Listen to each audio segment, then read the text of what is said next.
Hey, brother, recording in progress. Ready to go? Ready to go. I'm on with Clifford Starks. Clifford, tell everybody who you are, what you do, and what we're going to talk about this week. Hey, everybody. Clifford Starks here. Made it to the UFC in less than a year, and now supporting business owners who are looking to achieve really big things in a really short time. All right. And I'm Theo, and I am the host of this podcast who promises to get back on the production schedule and get our last few podcasts up and running. What are we talking about today, Clifford? I'm going to throw a random will. So I saw a post of you on a live saying that you love a guy named Steve and you were on the beach. That's right. So I'd love to speak more on that. Okay. This could be the Steve podcast. Steve, dude, Steve is my beach bro. All right? Sweet. And you know what? A lot of people could call me a lot of things, but I love a lot of people. I just love them in different ways. Mm-hmm. And Steve, he's my beach bro. And like I said, I love him, heart to heart, no different, nowhere else. But, you know, he's there for me when I'm on the beach. He's usually there. He's in Florida right now, so he kind of let me down. But Steve is the man. He's been retired for quite a few years. He's somebody who's a little bit older than me, at least a few years older. And he's been living the life that I kind of want to live. But he's also kind of, it's not like he's just living, like he feels like he's living the perfect existence and there's nothing else to do or to want or whatever. But Steve actually has the capacity to just be wherever he is and be happy and enjoy whatever's going on. Awesome. Yes, Steve. What did he retire from? You know, it's a good question. He doesn't even talk about work that much, so that's how much I want to be like Steve. Very cool. His wife still works. I know she works some, very important, I guess, job that probably, the checks aren't too light. And so she's really into her career and she can't leave for, not really because they need it financially, but she just loves what she does. So I'm looking at two people. One is retired and, he's a little older than she is, I think. And then she's still very successful in her career and they're just cranking away and they're set financially. So what would you do if, you could always have more money. You could always want more stuff. But when you have everything you need and then pretty much everything you would want too, and so when you don't have big wants, you don't have big needs, and you don't need to do a whole lot of stuff. So what do you do with your life when you've gotten to that point where you've basically accumulated all the resources you need, and now what? So you wake up and you're like, okay, the whole day is literally yours. What do you do? Yeah, that's pretty cool. Yeah. I mean, that's a phase hopefully all of us get to at some point. So I would like to support people in getting to that phase. And what's crazy? This is the crazy part. I think getting to that phase starts with feeling like you're at that phase. Yeah. I mean, It's kind of nice when the landlord's not beating down your door for the rent too, right? The repo man's not coming for your car. It's kind of hard to go to the beach every day when the repo man took your car, right? It's like there's things you got to do, right, in this world. Like I was on the beach yesterday. It was a beautiful Friday here, and it wasn't super warm, but it was perfect, right? The wind wasn't blowing hard, and I did a workout on the beach, kind of a light one.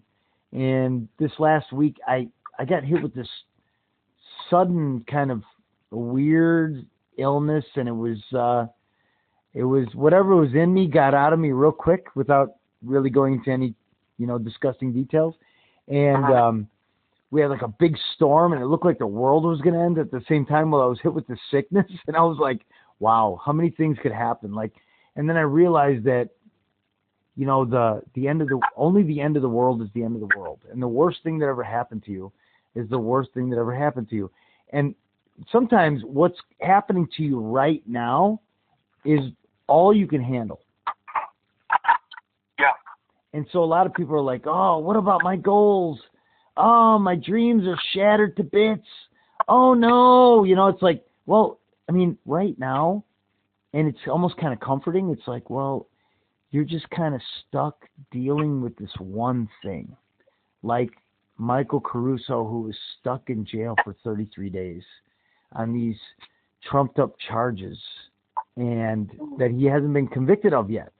And $500,000 bond put on him. And he was trained in the military. It's called SEERS training. And he was trained on how to survive being captured. And he says, yeah, my SEERS training really didn't have to even kick in because being incarcerated in Douglas County, Colorado is actually kind of a vacation compared to what his SEERS training prepared him for, right? But obviously he wasn't like, oh, man, I love Douglas County Correction Facility. The food's great. Someone actually tried to take his chocolate cake when he was in there. Some young kid. He's like, yeah, he walks up and he's like, that's my chocolate cake or something like that. And he's like, and he goes, and he just looks at him. He's like, I don't think so. And he's like, and he just walked away. And this other like military veteran was like, I don't think that went the way he planned it out in his head. Right? I mean, this poor kid he's probably 18. He's probably not going down a good path, right? And he runs into this guy who's like a military veteran who, was trained to kill people, knows what to do. And, he picks him out to like take his chocolate cake. And it's like, wow. I mean, how lucky. I mean, this guy's got a lot of reasons to want to explode on somebody too. But he's got when he was inside, he had a lot of hope.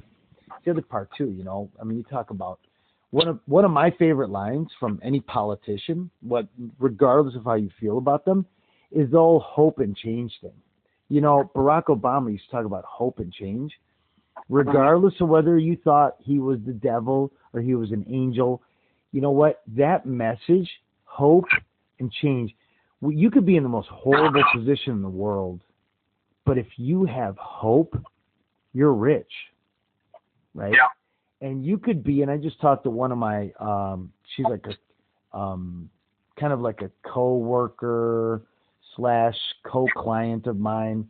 And she was talking about when she was super rich, money was no object, living La Vida Loca. And she said she was as empty as she'd ever been. And she never wants to go back to that life.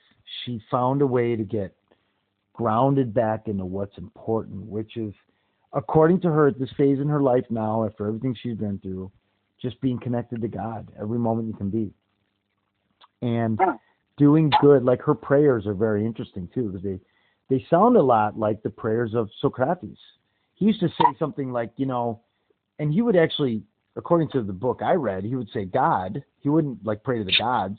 He'd be like, God, if this thing that I'm wanting to do right now is bad, please stop me. Wow. I mean, that's like a whole nother level of operating. When you get to this level of like, I can do almost anything I want. Well, so now what do you pray for? Do you want more power, or are you praying for restraint? Are you praying for the wisdom to slow you, to like just ask God to slow you down when you need to be slowed down? Yeah. Right? That's a powerful space to be in, for sure. Right. So when Michael Caruso was in jail, he had a lot of things to come out to. He was missing his son, who was taken off of his lap, while 9 police officers arrested him over very trumped up, misinterpreted false charges. Even the judges didn't agree on even issuing the warrant, I guess. And then they didn't agree on the bond amount that was accidentally had another 0 put on the end of it. And, he had his son to see, whom he missed very badly. It was December 20th, so he missed Christmas with his son, which was going to be his first Christmas with his son in years. And he had a business to get back to. He was like, I wonder how the business is going, what's going on. And he called me on a regular basis. And, he was actually able to laugh about his situation from inside, because when you feel like something better's coming around the corner, it's like, it doesn't matter what you're going through at the moment. Like that hard workout, you're like, this hard workout is really hard right now, but I know that like I'm going to feel better when it's over. I'm going to be stronger tomorrow or in a week, whatever it takes for me to recover. But when you're, so that's kind of like the secret to happiness, right? Is that. And then the opposite is depression. Like, okay, you have everything. You're all set. And your greatest fear is, like, I have nothing to look forward to. That's depressing. Yeah. Something to look forward to, and then giving people hope. Yeah. And I think what's interesting is ultimately, like, I've worked with people who are basically crushing it in business to the point they don't even need to be in business anymore, but they have that drive to impact more people in their life, and they also want to be challenged. And then I have people who feel like they don't have anything, when the truth is we always have more than what we think that we have. But I do get being in that dark space, being in that dark hole, looking at it, and I go like, okay, how do we look forward? What can we do? What do we have? What don't we have? And just playing with the mind so that it can really re-engage with life. Because when we're engaged with life, we're engaged in truth. And being engaged in truth, we start creating and becoming what we want to be instead of the things we don't have. Amen. And you see a lot of people going through different phases of life, right? It's like, if you ever see like some 20-year-olds bouncing around, walking with like no pain, and they have all this extra energy, and they're like jumping around in circles and laughing and just all over the place, and they're just full of like youth and health, and it's like, and you look at them and you're like, yeah, I could do that. I could act just like them right now. 50-year-old me bouncing around and laughing and I'm kind of like, well, I've been there. Okay. So what am I going to be like? Not, like I could do it, but they don't even know they're doing it. They're just going through this phase. You know, they just have so much energy. They don't know what to do with it. You ever see little kids running around and skipping and just hitting cartwheels out of nowhere just because? And it's like, just because you just felt like doing a cartwheel, like, there you go. And then here's, 54-year-old me like, okay, could I hit a cartwheel? Yeah. But why? We got to start going down shopping malls and hitting cartwheels. just to get the rise out of people. Well, because when they see somebody older doing that, I mean, it's even like a teenager doing that, it's a little alarming.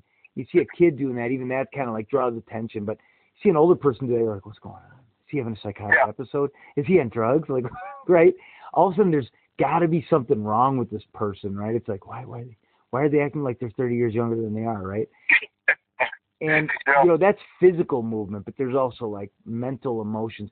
When you mention these people who are killing it so bad in business, but, they don't need to be in business anymore, but they're still doing it, right? It's like, well, somebody's got a bigger boat than me. Yeah. Somebody's got a better vacation home than me. Somebody's got more stocks than me. Somebody's got a hotter girlfriend that makes their wife even more mad than my wife gets because of my girlfriend. It's like there's this whole competition, and you're like comparing yourself to, maybe you're like exerting your efforts in areas. You have something to look forward to. You're locked horns in competition with somebody, but this is not necessarily a competition you even want to win, is it, at this point? Yeah. Mm-hmm. And so what is good? Like, okay, being connected to God is good. I mean, that's even better than having your health. But then after that, like, of course, having your health, right?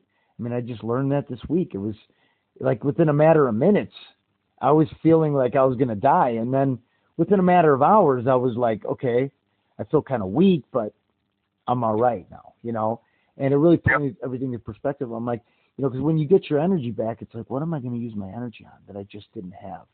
Am I going to go back to what I was just doing that made me sick?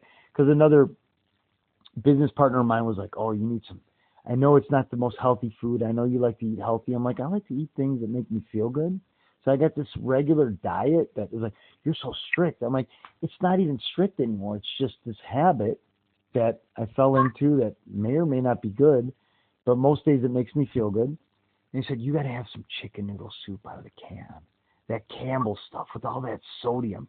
He's like, I know it's not the healthiest stuff, but dude, that just fixes you right up. He's like, believe me, as somebody who's had a lot of battles with the bottle, He's like, that fixed me up just right the next day. And I'm like, so you could go right back at it with the bottle? He's like, yes. And I'm like, see, there you go. It's like, please God, bless me with health so I can go over drink again and make myself feel horrible. Right? And so what do you do with that energy when you get it back? What do you do with that health when you have it back? It's a beautiful thing what you're sharing, because you have what the ideal is to you, and he has what the ideal is to him. And ultimately, whenever I ask someone, I go, what's ideal look like to you? Because the truth is, they don't really care about me.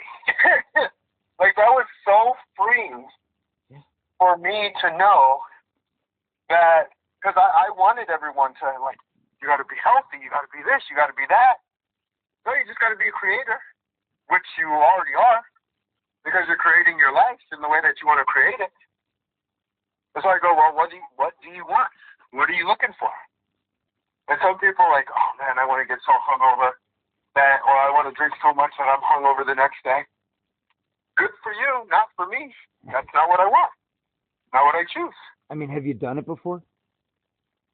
Yes, absolutely. I mean, was it fun? Not the aftermath, no. I hate being hungover. That is the worst feeling ever. Yeah, I mean, the price that you paid, I mean, was the fun worth the price you paid the next day? No. Well, what's even crazier, because this is how interesting our habits can be. If you drink enough, you can actually position yourself where the hangover kind of goes away. And then there's the other question of asking, how is this serving me? Yeah. We go, well, how's it serving me this week? Oh, well, I'm having fun. I'm hanging out with my friends. Okay, how's it serving you in 3 years? Right. Well, I'm in the same position that I am in, and blah, blah, blah, blah, blah. Well, how is this serving me in 10 years? Oh, crap, now I have cirrhosis from the liver. And so it's really being able to say, what are my actions doing for me now, in the future, and in the future. Yeah, and you know, you got good, and you got evil, and you got neutral in the middle, right? Mm-hmm. And it's like, okay, you know, I mean, you're not going to live forever, and you know, you could be trying to do good in this world, and you'd never sleep, and you wouldn't even put a dent in the evil that this world has in it. Like, you wouldn't even put a dent. It's like, pardon my French, I mean, my kids are going to listen to these podcasts someday. So I wasn't just talking about drinking being bad and not liking being hungover. I mean, this is the real me, kids, if you're listening. You know, and, you know, if you're trying Grandpa Theo. What is Grandpa Theo? Right. I'm sure they'll judge me badly for something. But, you know, when you're trying to do good, you're like, you know what? I'm going to use my energy to help others. I'm going to use my energy to destroy evil in this world. It's like you're peeing in the ocean. Like, you're not really doing much at all. So why try to do good? Why even try, right? It's like, you know what? Just be bad like everybody else. It's like, you know what? That's what I'll do. I'll be bad like everybody else. You're still just peeing in the ocean, right? It's like, and then you're like, you know what? I'm not going to be good or bad. I'm just going to be, you know, I'm going to be like Han Solo. Just floating around in the galaxy, being me, right? Maybe smuggling some stuff that's illegal for the Empire. Maybe being chased by a fat slob like Jabba the Hutt. Right? You know, I'm kind of on the Star Wars theme today with one of my other clients. And, you know, of course, getting encased in carbonite every once in a while. But, you know, it's like, I'm just going to be neutral. You know, I kind of like that one, because these people will go, I'm all good, and I'm going to do nothing but good. You know, I'm in the, you know, what is it, the dark side of the force and the light side of the force. It's like, I'm on the light side. And it's like, no, I'm on the dark side. It's like, no, I'm in the neutral. I'm not getting mixed up in all that. I think that person who wants to be in the middle of good and evil, I think in some ways they're the most boring and the most interesting at the same time. Ooh, yeah. Right? That's pretty interesting. I like that. It's an interesting... I look at, so there's one thing that just sticks out of my head, so I got to share it, or choose to share it. Good. When Obi-Wan Kenobi, I remember it was when he was getting ready to turn into Darth Vader, and they're getting ready for a final battle, and Obi-Wan goes, "Only the Sith deal in absolutes." And what's so ironic about that sentence is that is an absolute. That's funny. His statement was an absolute. Yeah, like it was an absolute statement, and I'm like, wow, that's freaking awesome. And so as I'm going through the journey, I go, I was playing with your question in my head, like, okay, are you all light? Are you all evil? Are you more neutral? What are you? And the truth is, to me, my truth is inside of us. We become what we practice to be. So when we practice something, not only does that show up for us, but it also shows up for others. So if you do right by people and people see you doing right, they're actually more inclined, or quote unquote right by what is deemed by society. They'll actually want to do more of that. Yeah, it's funny too how your experiences and the experiences of those that you're surrounded by kind of shape your, like it kind of it brings out what's inside of you out, right? And yeah. I was talking to one of the victims of the family court system, and she told me something very interesting. She said her second divorce lawyer caused her more trauma and stress than the 15 years of being married to her ex, who she's trying to be nice because it is the father of her child. She recognizes that, but he just sounds like a total psychopath, and he's a politician. So there you go, right? I mean, that's probably not hard to believe that he's got psychopathic or sociopathic tendencies if he's a politician. He's surrounded by it, so it obviously brings, if it's in him, and he's got a healthy amount out, it's going to amplify it. It's going to bring it out. And she said that the second lawyer she had caused her more trauma than being married to this guy for 15 years. And it's like, whoa. And then we started talking about how if you're kind of ugly inside, or you're messed up, or you have something about you, whatever it is, you're scared, you're lazy, you're mean, like when you go through an experience like that, it'll bring it out in you. It'll amplify it 10, 100 times the size, right? And, then we're talking about getting to the point where, okay, you get past all the struggles of just surviving. You get past all the beefs, and you've accumulated resources, and you've set up to have resources coming in, like my beach bro, Steve. And then you get to a point where, Papacino was in his 60s and he was already retired. And he's like, what am I going to do with my life? And he just decided to start riding his bicycle. Did I ever talk to you about these episodes with his bicycle? Yeah, so this is 30 years ago now, roughly. He's retired, and he's like, I want to ride a bicycle. And I'm like, I'm pretty sure you can't do that. And he's like, I'm going to ride the bike. And I'm like, I'm pretty sure you're going to hurt yourself. And he did. He got hurt. And, everybody was like, you know what? You deserve it. You're too old, blah, blah, blah. And I took him to the ER to get him checked out. And, of course, he's like Wolverine. I mean, he was like healing on the way to the hospital. And by the time they got there, like, it appears there was a fracture here just 2 minutes ago, but it's healed up or something, And so I'm like, he's got this, like, recuperation that is crazy, right? And yeah, it must have been that old country toughness of sleeping outside and like surviving the elements and fighting wolves and all this stuff, right? And so he got bit by a dog when he was 9, and it like took this huge chunk of his leg was like hanging off, and my grandma poured boiling water on it and put like cayenne pepper and then sewed it back on, and I'm like, I'm pretty sure you should have died. Like, he's fine. Like, you can see the scar, but like my grandma was like this doctor, like this field, like one of these field paramedics in a war almost, right? And they were just doing the best they knew how. We're like, oh, that's so barbaric. No anesthetic, no nothing, And it's just like, they're just doing the best they could. Like 100 years from now, people are going to watch the way we did things like, how did Clifford and Theo do it? with their mouths over handheld devices. Oh, that must have been so hard. It's like, this is the best we had. We thought we were like sailing, right? So he retires.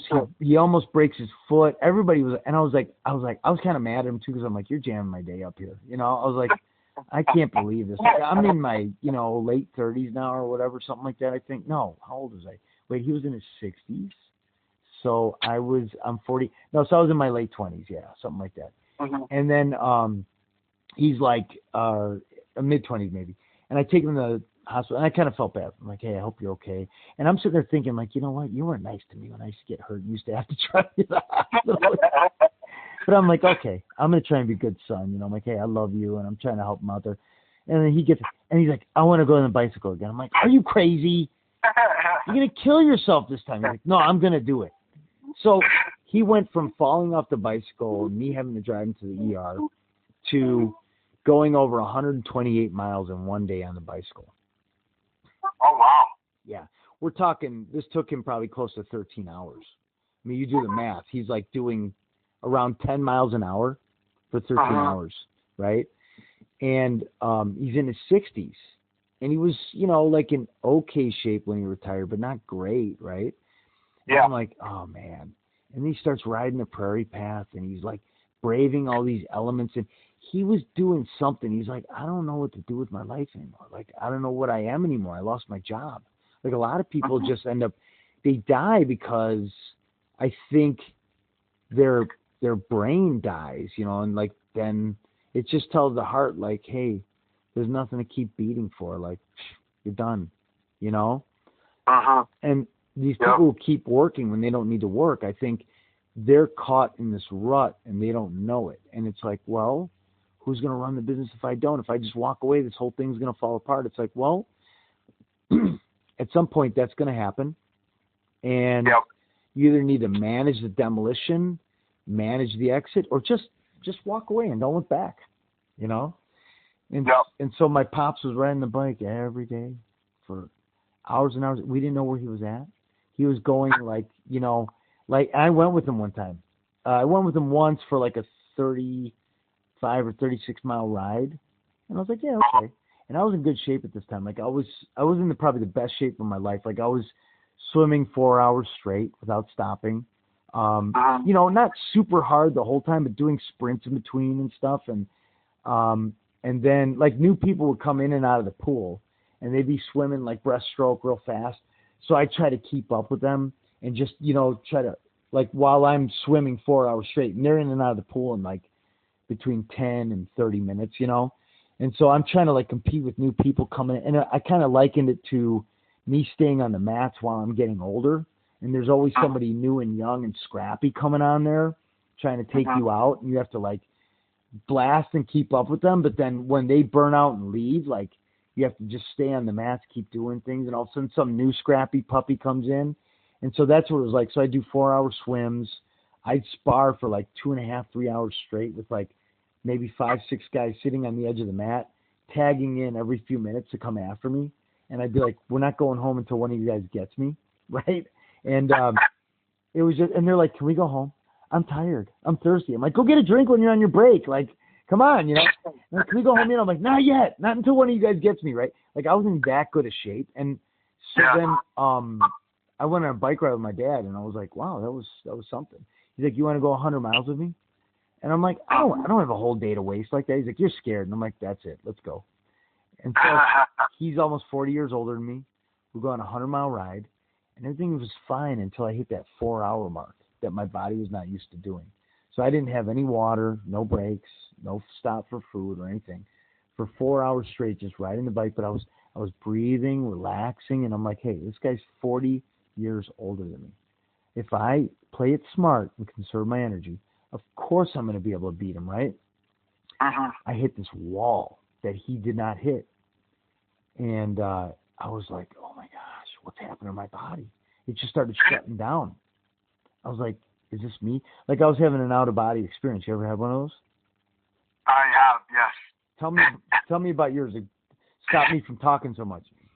I was getting beat up on the wrestling mat so badly that I think my spirit literally left my body because it wanted no piece of that. And I'm watching myself get my ass kicked. It really sucked. But I've had another one. It was crazy. So that was a bad one. And then I had a good one where I felt my body leaving my body, and I felt this overarching love for everyone and everything. And I remember wanting to go back because I wanted to love my wife the way I love my wife, my kids the way I love my kids. Like I didn't want to have that overarching love. I wanted to have very specific, personalized love. Wow. It was almost like, come back, Clifford. Don't go towards the light, right? Yep. Mm-hmm. Yep. You have to be a little like, selfish, or some people call it evil, just to stay on earth. Otherwise, you float right up to heaven. Mm-hmm. So going back to this, like, I started feeling like myself leave my body, and like my body was moving, but I was like just really shut down. And we'd passed this Greek guy's restaurant that my pops knew, and then and he's like, "Do you want to stop and get some water and stuff?" I'm like, "No, that's for sissies. Like, we're not stopping, right?" And then we started passing by the restaurant again. He's like, "Hey, you want to stop and get some water?" I'm like, "Sure, if you do." Like, I was so wiped out, I could barely talk. And I sit down, and the Greek guy's worried about me. He's like, he's like, what's the boy got? Like, what's going on? What's wrong with the boy? And my dad goes, he's weak like his mother's people. For the record, my mother's people are not weak. They're just not as strong as my dad's people, but they are tough, and they're a lot smarter. And so then, I sit down, have some water, and I'm like, oh. And I was like, okay, we had like maybe 20 miles to go to finish the whole 100 miles. And I'm like, I'm either going to die today or I'm going to finish this 100 miles. And I finished it, and we came home, and my father's talking the way I'm talking to you now. Da, da, da, da, da, da, da, da, da. And I'm like, hey, yeah. And, Mama Chino's like, you want some spit? I'm like, sure, Mama. Like, I was like, I can't believe this is me. Like, I can't talk. I'm weak. I'm just beaten down. I'm like, and I start thinking, like, is this how other people feel when they're around me? Like, is this because I'm kind of boisterous when I have energy and I feel good? I'm like, and there's other people who just sit there and they kind of put their head down, like, ha. And I'm like, is that how some of them feel sometimes? Like, because I know when I'm around someone stronger than me, I'm kind of like, the head kind of sinks down. And you're like, well, okay, wow, I'm just going to sit here and watch that, right? I'm going to lay low right now because this person's got a whole lot of crazy energy. And then I told him, I'm like, he's like, yeah, you're so weak. And I'm like, I still have to go to the gym and work out. He's like, I'll go with you. I'm like, okay. And we went to the gym and worked out afterwards too. So we're lifting weights and everything else. I'm like, are you done yet? He's like, yeah, that's good for today. I'm like, yeah, that's good for today. My neck was like sore for a week, and like I had all these pains. And my dad was right back on the bike the next day, So, all these excuses like, oh, I'm too old and this and that. I mean, there's something real there, I mean, being older is a thing. But I strangely, in my mind, and it's probably because my mind, it says, is it?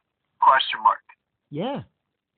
Well, it's definitely a thing. Like when I had pains when I was, like, I used to get hurt a lot easier when I was younger. I was definitely, in a lot of ways, softer than I am now, and just dumber. Like, I didn't know how to protect myself and move like I do now, and, stay stiff when I needed to be stiff and stay loose when I needed to be loose. I just didn't know how to do that, so I got hurt a lot more. But I'm not saying I wasn't in pain, and it was scarier when I was young and I got hurt, because I'm like, oh, how long is this going to last? Like, when is this ever going to stop? Like, oh, no. What if this is something real serious? Oh, what if this is life-altering? And it's like, you just stub your toe, like, relax, right? And then when you get older, it's like, oh, you get hurt, and it's less often now. When I get hurt, I'm like, oh, boy. Oh, I'm probably going to feel this for a few days or months or maybe the rest of my life now, And it's just like these, and the pains are different. They're like, they're more depressing and lingering. They're more like creaky, It's not like the pains when I was young. Whereas like almost like if I had like a real rough training session when I was in my 20s, like if someone, my biggest thing was just tricking people into hugging my neck into a headlock. I don't know if you saw the video I made with Coach James Grunwald, Olympic champion. Yeah, he went to the Olympics twice, I guess. I mean, the guy's a stud, right? And had a lot of fun doing that video with him. I'm hoping to do a lot more. Shout out to Coach James Grunwald. And I'm sitting there and when I would trick people into grabbing my neck because I didn't care about having my back pinned, and they were feeling good about headlocking me.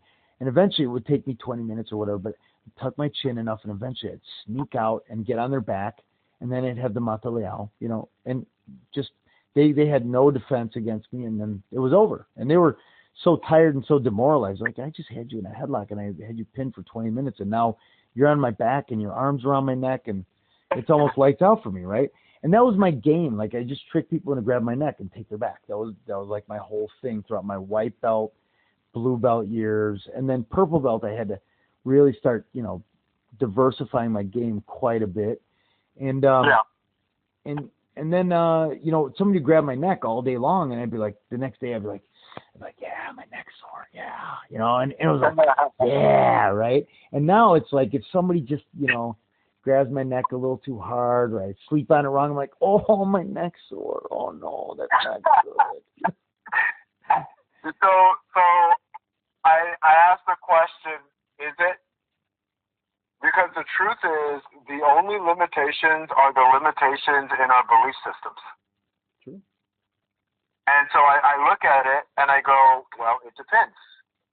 And so the depending, does your neck hurt because of what you did for years? I don't know. I can't say that. But what I can say is I like looking at breadcrumbs in things, right? I'm 43 years old. I have one injury. It's a knee injury on my right knee. And so it's a little harder for me to jog consistently on concrete. And it was from something that I did a long time ago.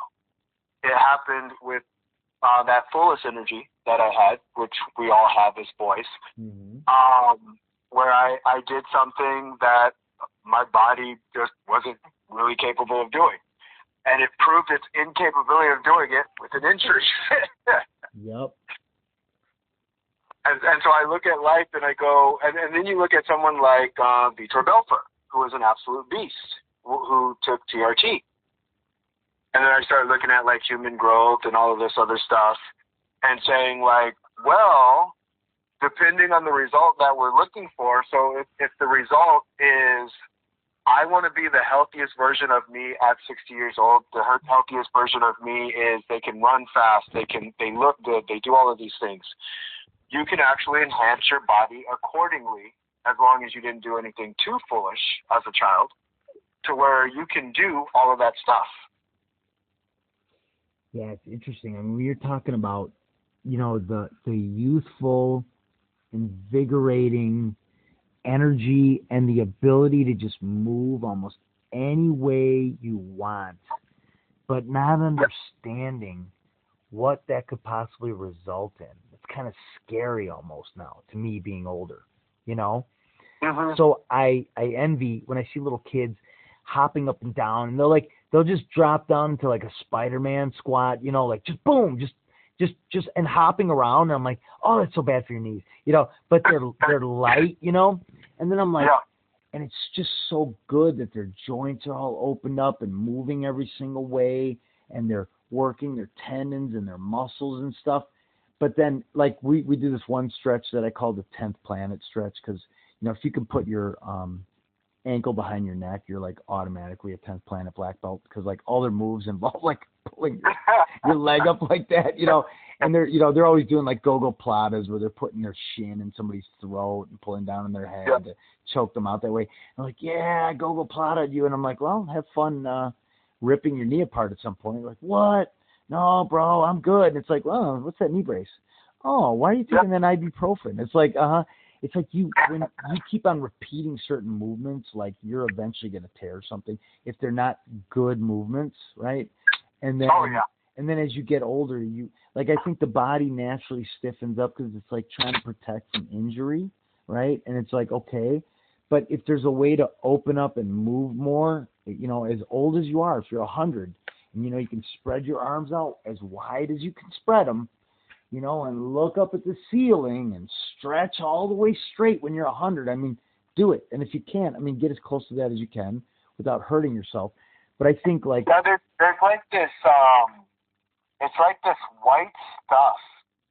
It's called the fuzz. They call it the fuzz. I remember. Okay. And they say if you don't move or you limit movement, the fuzz will begin to grow. Yeah. And that's when you get older.